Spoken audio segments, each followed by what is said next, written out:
Morning, we're at Bendigo and we're about to enter the Bendigo Gallery to see the exhibition on Frida Khalo. So she was born on the 6th of July 1907. She was born in Mexico to a German father, Guillermo, and Mexican mother, Matilda. As a child, she suffered a bout of polio, which left her with a slight limp.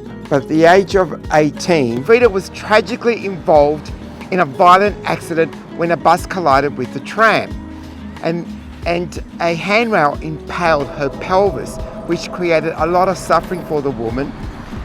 So during her time in hospital is where she got her inspiration to paint. And Frida Khalo fame stems back from her self-portraits, which has made her quite famous.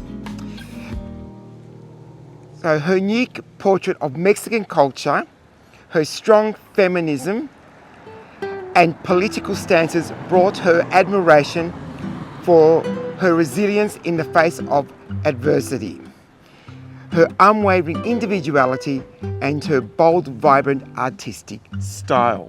So we're going to walk through the exhibition and I'm going to say a few things too. So Frida died at the age of 47 in 1954 from bronchial. Now, before she died, she actually married Diego Reviera, like the French Riviera. He was also a fellow artist and they married in about 1920. Though it was a tempestuous relationship, and they divorced in 1940 and later married that same year, remarried that same year. There was strong evidence that suggests Frida may have had multiple affairs during her life, but hell, if I was impaled, I'd be looking for anything to relieve that suffering. What else, Jojo? She had there is strong evidence to suggest she also had an affair with Josephine Baker. I didn't want to go that far, Joe. Enough's enough. And Frida's last words were, you tell me. I hope this is a joyful exit and I hope I never come back. Okay, we've just come out of the exhibition and we thought we'd share our views on the Frida Khalo. Now the first thing was there's a lot of representation of photographs and her life story. Very little of her actual painting works. Although we understand that Frida put much of her suffering and pain into her paintings.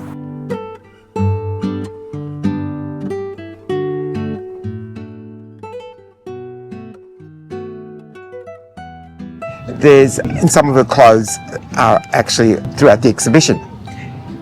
It tells a great story from her early days about her family background, her mixed European and Mexican culture.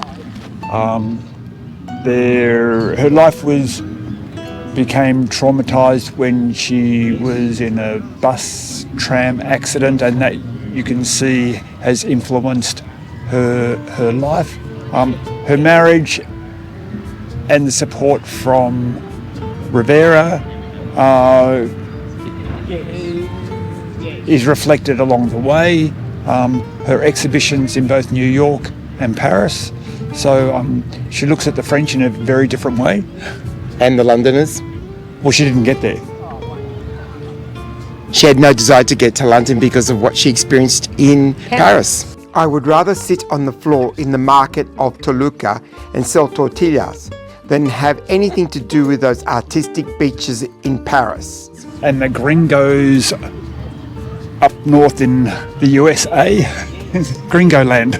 In Gringoland, that's right. Yeah, very interesting. And it was really heart-wrenching to know that from the age of 6, when she actually developed polio, it started almost like a downward trend for her. And although her life was probably filled with very interesting people and lots of art and culture, it was still tragic after the accident. And she spent many, many months in hospitals trying to recuperate. I was quite surprised. I didn't realize she also had a leg amputated. Then the last 12 months of her life. Yeah. And that was a really sad part of her life.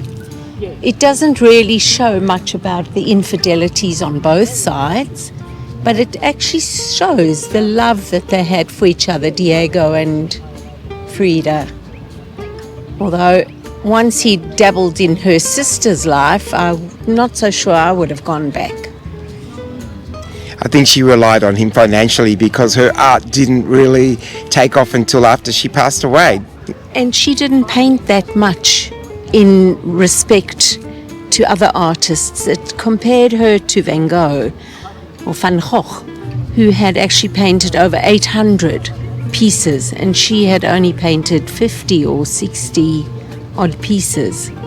So it was a sad representation of what I expected to be some of her greatest works.